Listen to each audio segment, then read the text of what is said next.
of Wout van Aert through this school. It's interesting watching this riding in the way coming so close after the start finish today.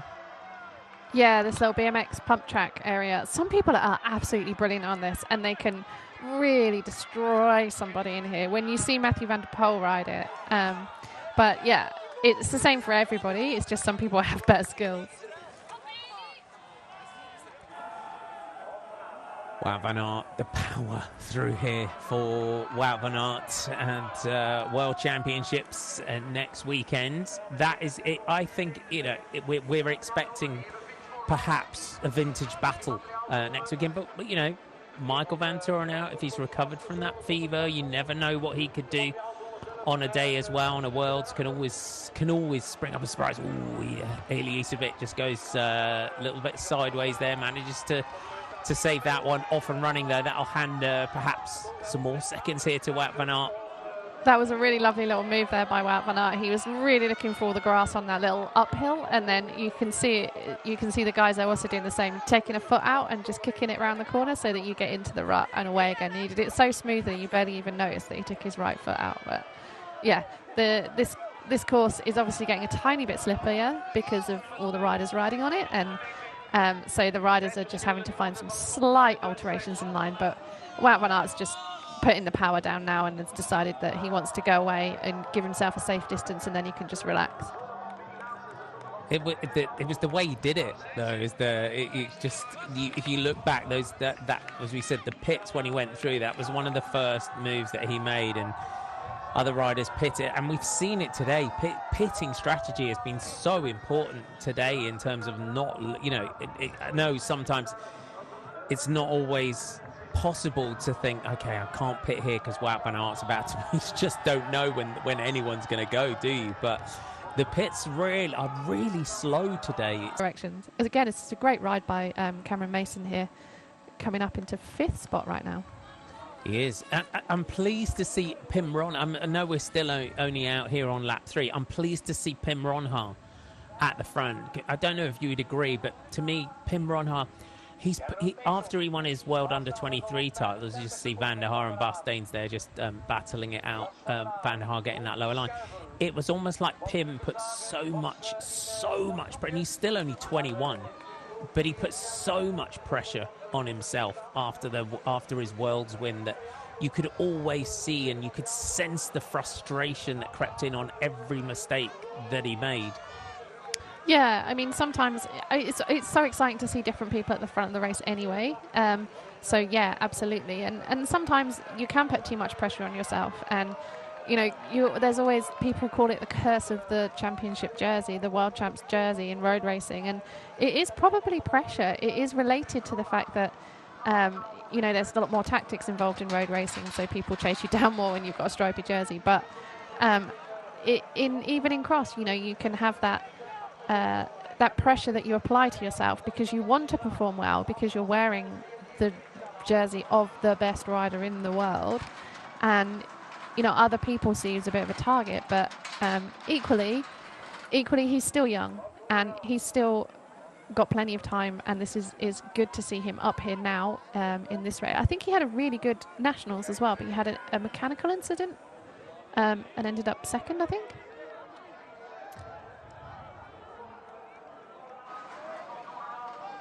From memory, yes. Sorry. Yeah, he's been. I mean, it's this season fourth. He finished in the Dutch Nationals. My apology. But Lars van der Haar defending that, as you said, it was most of the European Cross Championships were brutal in terms of the mud this year, and that was one of them. Yeah, the Lars van der Haar, Joris Neusenhaus, Ryan Camp, and then Pim Ronhaar was the order there. He's not had many podiums as well as an elite. I mean, I'm sort of thinking back World Cup as an elite podium, Pim Ronhaar. So he's not had an elite podium for a while. So if he can consistently go through this one, we'll see what he can do. It would definitely be good. So lap 3 of 9, we're going to do 9 laps here. So it was inside around the same, I think, for Wout van Aert, about a 6:39-ish lap for Wout van Aert as Michael Vantoren now looks across here at Pim Ronhaar. So the wind seems to have gone out of the sails of the chase here. Yeah, at this point now, they're kind of going to just look around, and there's two from the same team there, from Isabet and Vantoren, and so, you know, they could probably try a bit of tactics to try and attack. We know they work well together, and to try and get rid of Pim Ronhaar, and then they can work together again to try to come back to Wout. But when Wout puts this kind of effort in, he's just one step higher than these riders right now, and I mean, that's why it's so tough for the likes of Ronhaar to get a podium, because he's racing against Wout, Michael Vantoren, Mathieu van der Poel and Tom Pidcock the whole season long, and it's almost impossible. Elisabeth slides there. The back wheel just slides out there. You can see in the woods as well as Pim Ronhaar accelerates back up to Michael Vantoren out. It was actually, I got my laps around there. It was about a 6:35 for Wout van Aert on that lap.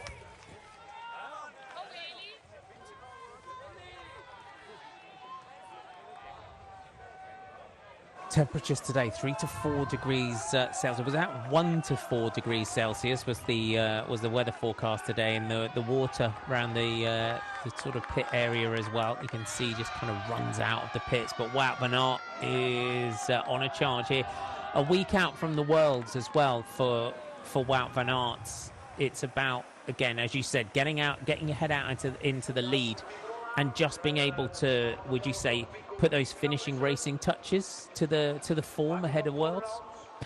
This weekend is usually a good form predictor, particularly if there's a World Cup on, because a lot of the riders will race that, and you know, podium riders from the World Cup the previous week quite often occupy at least one of the spots on the podium at Worlds. So it is a good form builder, but this year it seemed a suggestion of what's going to happen. But this year it seems that the riders are splitting themselves between the two different races on this weekend. Even though Bessacon's only a 6-hour drive from Hammersogge, they seem to have chosen either this or that. And so that's actually going to make it more interesting when they come to the World Championships, because you haven't beaten those riders necessarily all together in one event the week before, which is very often how the World's prep goes for everybody.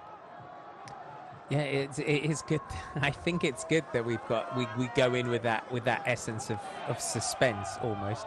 Wout van Aert lights up and it hops the planks smoothly through there. And this when you look at Wout in this position, and this is what the crowds come to see. And we're coming back into this winter, and really since COVID, it's been the first winter where the crowds could come back in their entirety, and a lot of the organisers have kind of had to change their courses a little bit in order to to make sure, because they haven't had to accommodate the big tents and everything that Pim Ronhaar's remounting issue there for Pim Ronhaar. We'll see if we get a replay there of another angle, perhaps just after he hopped the planks there, has caught something.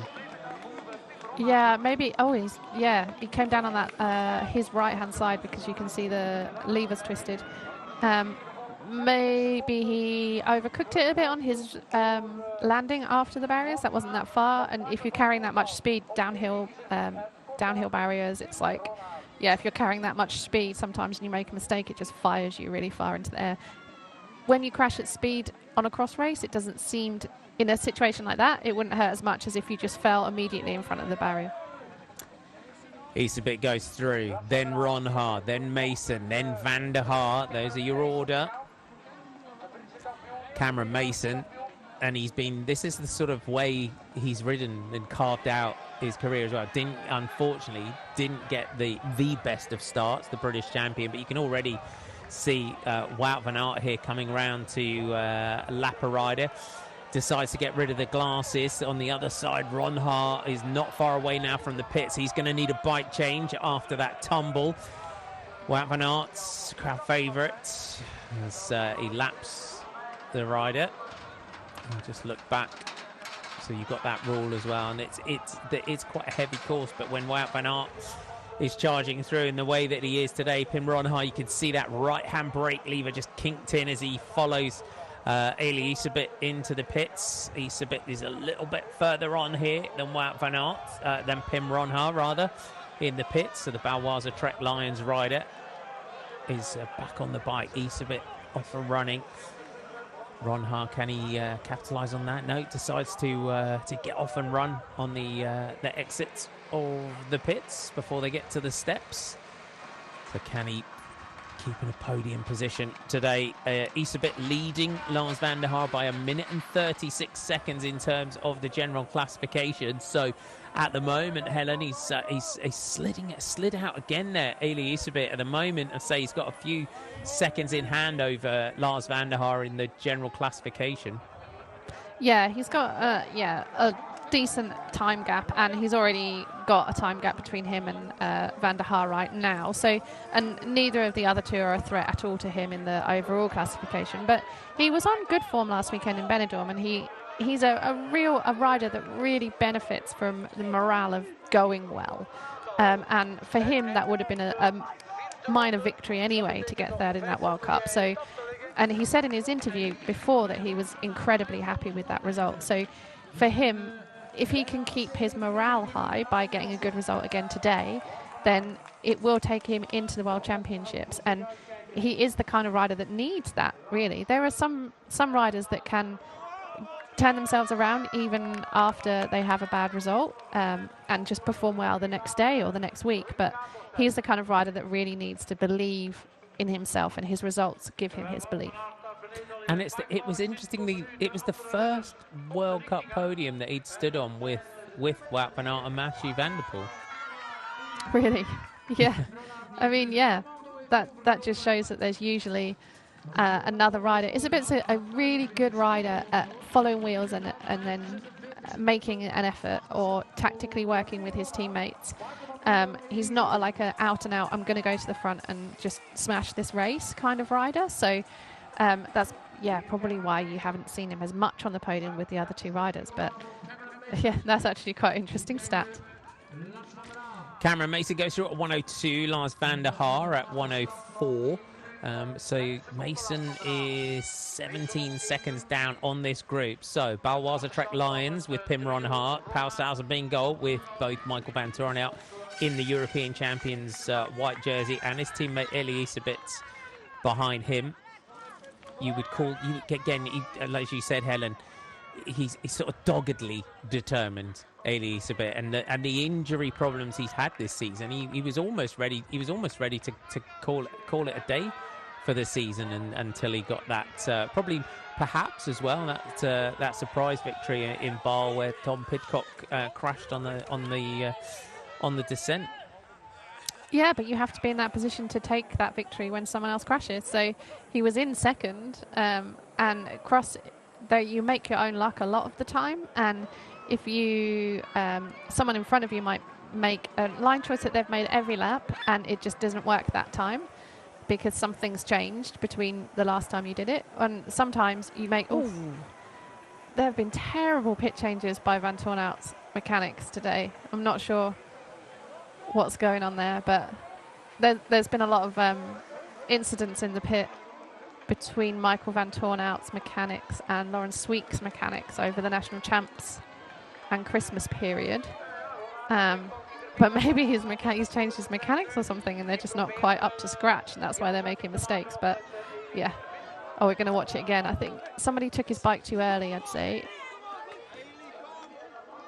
I think he just came in. He almost came in a little bit hot. Had to dismount and then had the remount. I mean, it's been spicy to say the least. I mean, if Laurens Sweeck and Michael van Toorn had taken each other off their Christmas card list before, they certainly have now, because the beef that's developing after that Belgian championship has been really hotting up. It almost seemed like he came in a little bit hot and just lost his footing there. Yeah, maybe he slid out or got his foot in a hole or something, and your ankle just turns a little bit, something like that. Because and then maybe he just didn't get the bike quite quick enough as well, something. accumulation of little Always errors. he blamed his mechanic, didn't he? Almost you could see him just looking at his mechanic. His mechanic was like, I didn't do anything. Oh, it's always the mechanic's fault. It's never your fault, is it? No, not at all. That was a 6:33 lap for Wout van Aert on that occasion. Our leaders here, so we've got a good battle. So Pim Ronhaar negotiates that section safely back up to the front.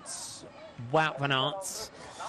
And this is the performance that everyone expected today from Wout van Aert to want to put out here today with a week to go to the World Championships. One of the biggest names, you would say, now in world cycling. And last season, I don't think we'll ever forget that stage win in the Tour de France when he just blew everyone's windows out on the climb in the yellow jersey and rode in towards the finish. It's one of the greatest Tour de France stage wins for a long time, I think, if ever. Yeah, I mean, he's obviously an incredibly good bike rider, and he's training at the same time for the summer as he is racing cross, so it's tough. I mean, a lot of people in the past have used cross to top up their motivation, to top up their skills and their high-end work towards the end of Christmas, January time, just because it's actually really, really good training for road, as long as you can do the road stuff alongside. But he's trying to win the World Championships as well as trying to be the best on the road at the same time. So it's very impressive to see. And I think Elizabeth is actually racing the World Cup tomorrow as well. He did say in his interview about tomorrow being an important race. So I assume that means that he's going to go to Besançon as well to race. And like I said, it's only a 6-hour drive. If you're in a motorhome and you've got your food, you've got a bed that you can lie down in, is it really an issue if you just sit there and someone else drives you somewhere? You arrive at 10 o'clock at night and then go to bed and wake up the next morning at the race. It's no different to doing two races together in Belgium where you haven't pre-ridden the course, so it's not essential to pre-ride. Yeah, we'll see. It's again, perhaps a rider just slide out. You've always got to be careful on these bridges, but a rider that does like to race himself fit. We have got a real battle behind as well, with Cameron Mason, the British champion, giving that British champions jersey a real run out today. It kind of the photos of Cameron when he got that jersey delivered, said it's starting to feel real now, and it does make a big difference, doesn't it, as well, a national champions jersey, because the cross fans out there, they'll recognise that national champs jersey. They'll have seen it out there with Ian Field, they've seen it out there with Tom Pidcock, you wore it in your races, Nicky Bramier as well, out as international cross riders. So it is really instantly recognisable, isn't it? It really is. It's so much recognisable that sometimes people used to get me and Nikki mixed up because we basically shared it for 15 years. But yeah, I mean, when you're racing in the jersey, you don't know you're racing in the jersey. You don't look at yourself. You're looking at the lines around you, the riders, what's going to happen next. But when you're pinning your number on, and I've probably said this a lot, but when you're pinning your number on, you actually really notice, because it feels special as you're looking at that jersey, as you're lining your number up against the stripes and all those kinds of things. And it just feels a little bit special every time. And happy bike riders win races. So, it could give you motivation just by pinning your number on. So we got the Trinity Racing man, Cameron Mason. So our chasers going through at 51 seconds now. So chasers, so they've gone out. So Wout van Aert taking another 6 seconds that lap. Lars van der Haar, who we almost claim now is almost British because his wife Lucy is of course British. But the Dutch champion and the British champion are together in the chase. Cameron Mason goes through, leads Lars van der Haar through. Van der Haar second in the GC. He wants to, if Cameron Mason as well. The general classification battle between the man in second wheel in this group and Lars van der Haar behind. If Van der Haar can steadily make his way back in, it's all going sideways in the pits today, isn't it? What is going on in that pits? We never see this many incidents. I mean, these pit crew are so well versed at what they do. One year, Steph did every pit he did junior, women, under 23 and elite men at Geaton cyclocross. And he said the difference between the juniors compared to the elite women and the elite men and how you were respected and things was incredible. Really? But even so, yeah, these guys, they do it as their, obviously it's not their job, but they've been doing it for years for those riders. So I'm not entirely sure what's going on right now. Yeah, you need, it's the experience of those mechanics as well, in terms of everything from gluing your tyres on at the beginning of the season to these swift changes. And Pim Ronhart goes in, grabs a fresh bike. The Balwaza Trek Lions rider is going to exit the pits, and you can see him having to up that pressure because he's going to exit behind Eli Isabit and in front of Michael Van Toren out. So your chasing group at 51 seconds. Wout van Aert pulling another 6 seconds out that lap.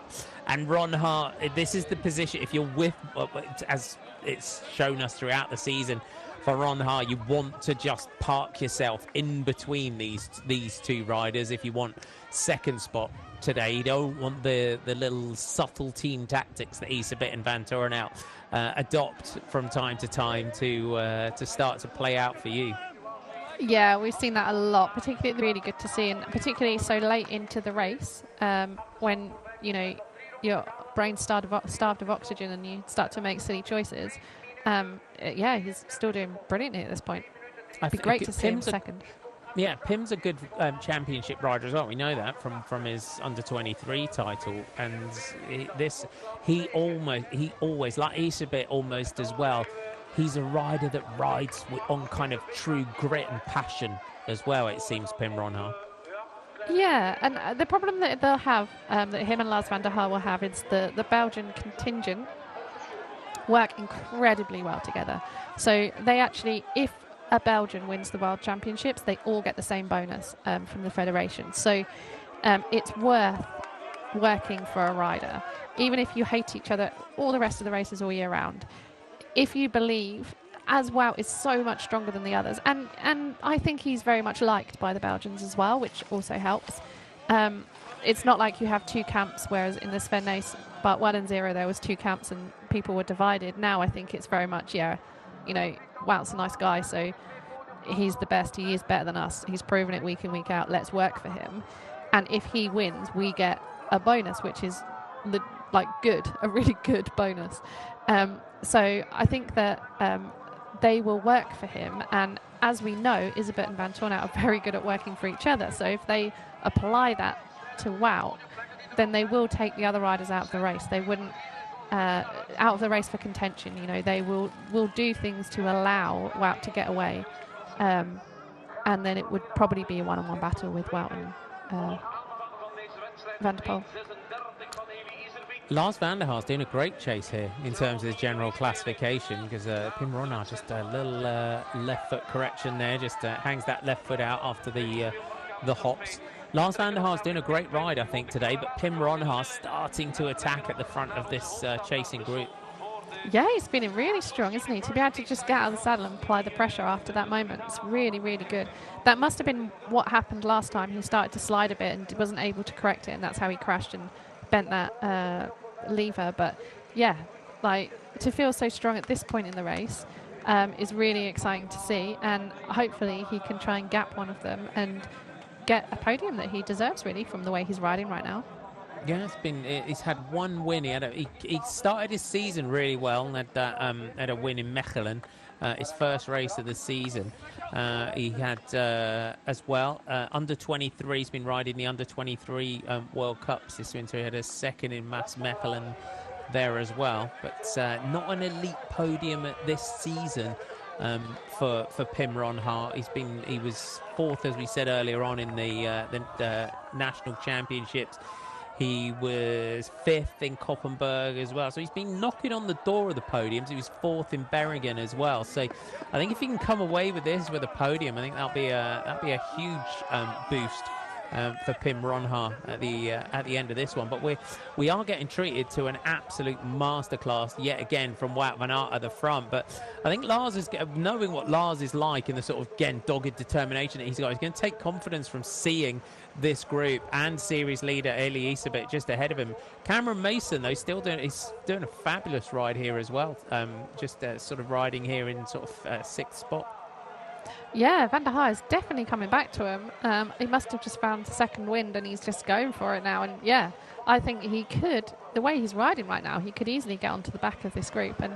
And Wout is very dominant in this race, but even watching him, he's starting to slide out a little bit more than he has on other laps. He's starting to make slightly different, looks slightly slower on some of these corners, particularly this section that we just saw him do. So I wonder if with the shade coming in, it's now very shaded in there.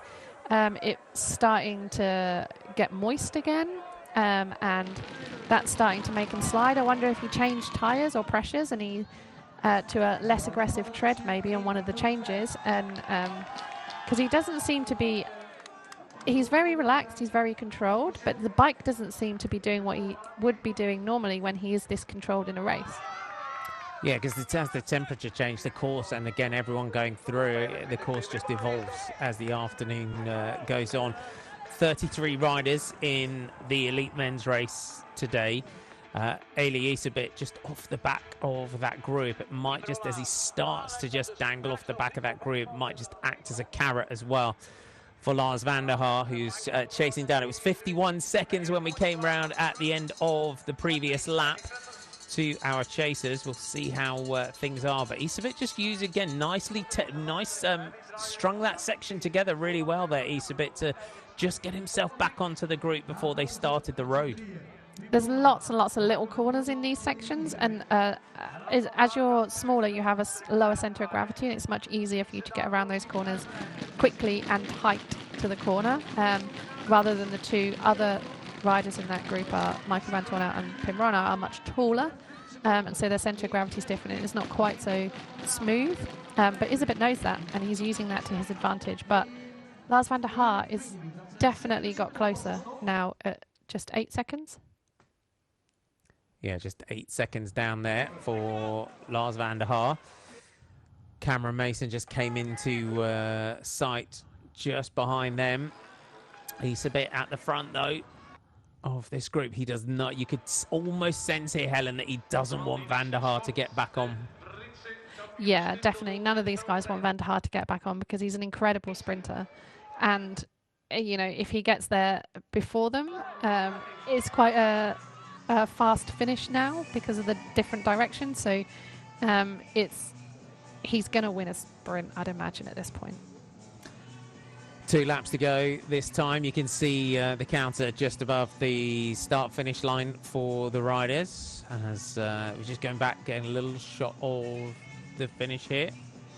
Got a few issues. Apologies with our technical issues on site. So they're just trying to sort these out for you at the moment. So apologies for the slight issue with the pictures, something that's coming from the host broadcaster. So our apologies for that. They're trying to sort it out on site. History of this series, it's had different sponsors over the years. Now the X20 Badkamers Trofee, as it's called. So Tonart's last year, Eli Iserbyt taking it the previous 2 seasons before that. You go back to that sort of 2018-19 season, you had back-to-back season victories there for Mathieu van der Poel. Wout van Aert won this series overall the 3 seasons preceding that, 16-17, 15-16 and 14-15, and then we go back to the 2013 season with Sven Nys and Niels Albert. This series overall, if you haven't been with us since November, it was Lars van der Haar who took a phenomenal victory on the top of the Koppenberg to kick off this series, and he won it ahead of Eli Iserbyt and Michael van Toorn out when it didn't look at the bottom of the Koppenberg like he was going to take it. It was a great finish. If you haven't seen that one, you're on our digital platforms. Make sure you go back and watch that on demand. We went to Kortrijk for the Urban Cross, and it was Britain's Tom Pidcock, the world champion, and the rainbow jersey, got his hands in the air there ahead of Lars van der Haar and Eli Iserbyt. We went on to the GP Sven Nys in Baal. Eli Iserbyt taking that ahead of Michael van Toorn out and Tom Pidcock. Herentals, Mathieu van der Poel taking that one ahead of Wout van Aert and Elisabeth. Wout van Aert, Mathieu van der Poel and Laurent Sweeck was the top three as well in Koksijde. But we are a week away from the World Championships. Apologies for our momentary loss of pictures. They're just trying to sort that out for us. But it has been quite a series so far, Helen, hasn't it? Yeah, absolutely. It's been Wout van Aert is clearly more dominant than the other riders, but equally, those other riders have had moments where they've been really good, like Elisabeth in Benidorm last weekend at the World Cup. He was up there with them. He proved that he deserved to be there at the front of the race as well. So, yeah, it's absolutely brilliant racing again this year. And we've got Wout van Aert alone today, and I think, you know, having commentated cyclocross for a long time, you know, for me, this season it's been some of the most open and exciting racing that I think I've ever had the pleasure of commentating on, because we've had such dominant seasons where, well, you know, we kind of go back to those days when Mathieu van der Poel and Wout van Aert were battling together, and Sven Nys and Niels Albert and Bart Bellens and all those sort of riders. But I think this season it's been one of the best seasons that we've had for a very, very long time. The racing has been so close, and we've had some epic battles so far this winter. Yeah, I would agree with that, because they all came in good together, whereas, like you say, in previous years, one's been particularly exceptionally good compared to the other two. One might have been injured. They've had seasons where they haven't all met together, and so for the big three, as they've kind of become known, to all be on such good form and all be racing the same races together has made for some absolutely incredible racing. And yeah, Deegan was definitely a kind of a pinnacle of that for me, just because of the way that they raced together and the way that it changed hands at the front and the way that nobody gave up at any point and they just kept coming back and back to each other. It was really cool to see. And the same with Benidorm, actually.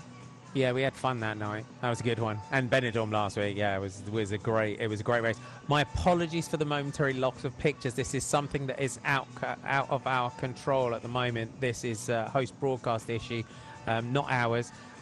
So our team we've just got some atmosphere shots, and they're trying on site. So my sincerest apologies. We've got no live pictures at the moment. The host broadcaster are trying to sort this out. So my hugest apologies at the moment, but they're trying to sort that out. And hopefully we'll get back before our finish. But what a race we have had so far, and it is great to see Wout van Aert in such great form for today in the World Championships a week away. And Hoge Heide, you know, for World Championships in a week, you know, it's a course we've had the Worlds on before as well, and it delivers us a good Worlds generally in the past.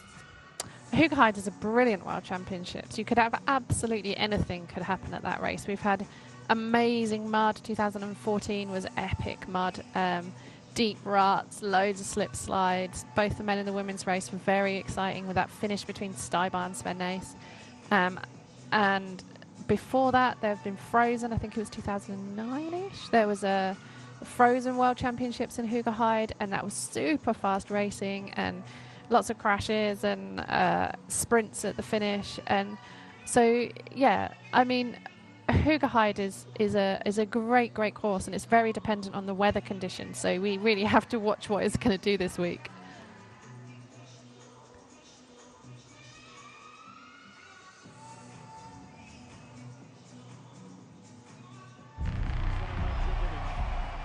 Of course, very satisfied and pleased to be in another Grand Slam finals. He's in the Australian Open final. This is a very humbling opportunity for me. Being in the finals here means a lot. The fact that I never lost the Australian Open finals definitely serves as a great confidence booster. I'm gonna grasp this opportunity and get myself ready for this big day.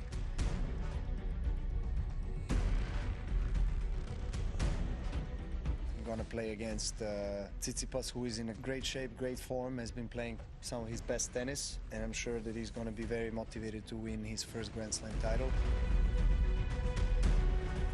I know his game pretty well, he knows my game well. We played several times on different surfaces. I genuinely believe in what I'm able to produce, and it might not go the way I want it to, but I put 110% out there. I feel pressure, I feel nerves, I feel excitement. I know what's ahead of me, and I'm excited.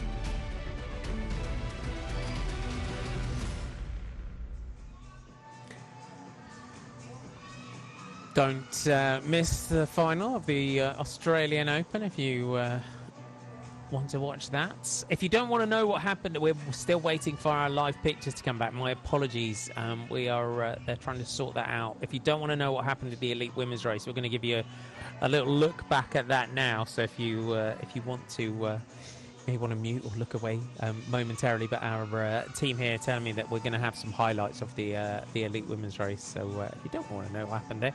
But we do, Wout van Aert, we think at the moment Helen is out on his last lap at the moment.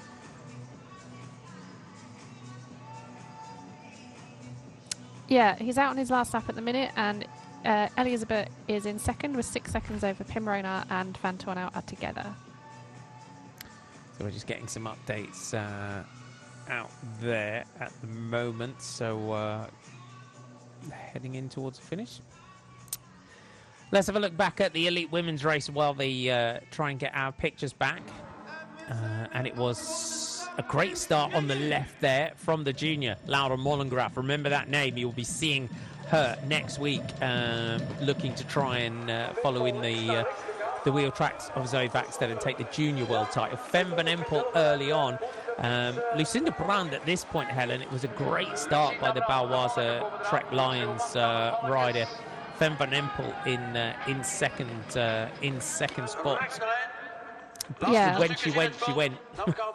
Yeah, Brand tried to lead the race from the start. She had a great start. She went through the mud really well, but then Fem van Empel was just able to correct a mistake she made, come around her and lead the race. And then Brand seemed to tire a little towards the race. Alvarado had a couple of incidents. Van Anrooy had this little crash on the descent, which we also saw Lars van der Haar crash in the men's race. But she was able to hold on, and Alvarado recovered from some of her incidents, coming back around Brand and Betsema.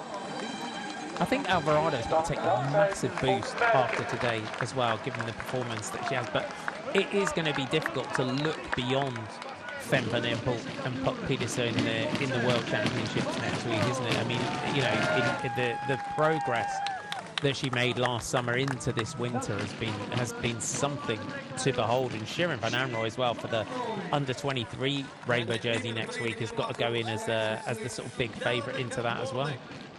Yeah, and I think Alvarado's coming back onto really good form at this point of the year as well, which is really exciting to see. And she's opportunist, and so she may not be the out-and-out favourite, but she will come into the race knowing that she can take another podium spot at Worlds. So all she has to do is try and hold on, and then try and benefit from any mistakes that anyone else might be making on the course at the time.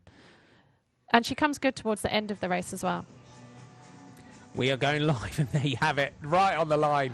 Wout van Aert takes the X20 Badkamers Trofee here in Hamme. The Flandriencross crosses the line there. What a day, what a rider. Our apologies there, as we said, that was totally out of our control here. That was a host broadcast decision. But we got to see Wout van Aert cross the line, and will we see that in a week's time for the rainbow jersey series leader Eli Iserbyt coming round. He started a minute and 36 seconds ahead of Lars van der Haar, and it looks like it is going to be a second and third today for the two Pau and Big Goal riders. The European champion, I think he's going to take a big confidence boost from this as well, that he has recovered from that fever, from that illness that kept him out of Benidorm last week. So it's second today for Elias a bit. He also took the 15 bonus seconds at the end of lap 1. It's third today for Michael van Torenhout at 51 seconds.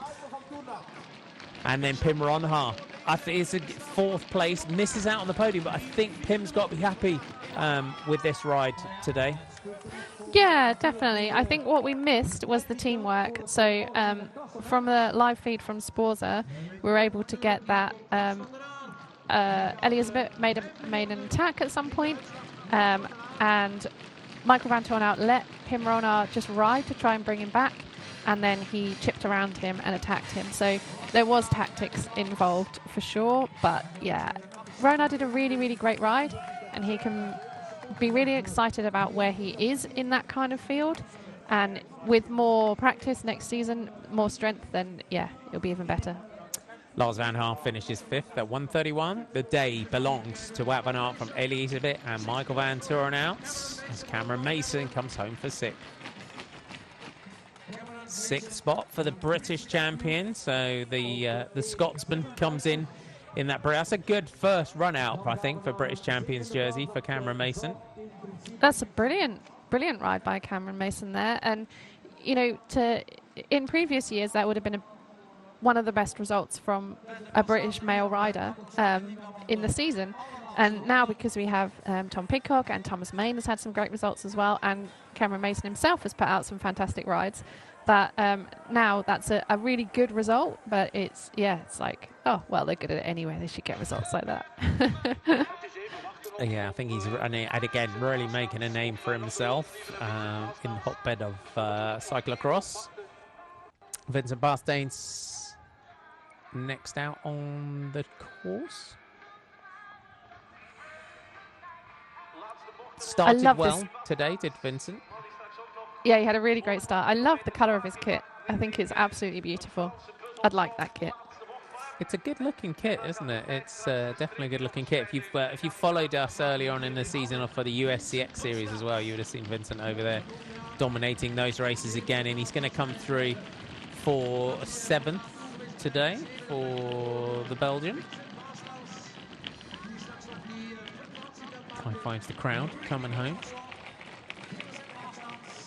So we'll see behind him. I think it's Lander Locks that's coming in next. He's got a bit of a point to prove as well. It looks, I think he's missed out on World's selection. Cameron Mason, it's the sole at the moment. A British flag in a sea of Belgian and Dutch at the moment. I don't think Vinny Bastans has either been selected for the World Championships. They do have 9 riders on their selection. Because they have the World Cup winner and European champion, which also give you extra spots when it comes to the World Champs. But they have so many good riders. It's the same as Holland in the women's race. It's so hard to get into the selection because they have such good riders. Army Verachten comes in at 4 minutes and 7, just ahead of Jenti Bakaert. So a 10th place today for Jenti Bakaert. That's a really good finish there. Top 10 for Army Verachten as well. He's he takes that. So everyone just coming home. So we've again some opportunities. So we had 33 riders on the start today, and Julian Simons, that is from Van der Plas Heppe cycling team, number 14, just comes home. Your top 10 looks like this. So Wout van Aert takes it ahead of Elisabeth and Michael van Torenhout. Pim Ronhaar and Lars van der Haar coming in for 4th and 5th. Great finish by the British champion in 6th for Cameron Mason. Then it's Vincent Bastains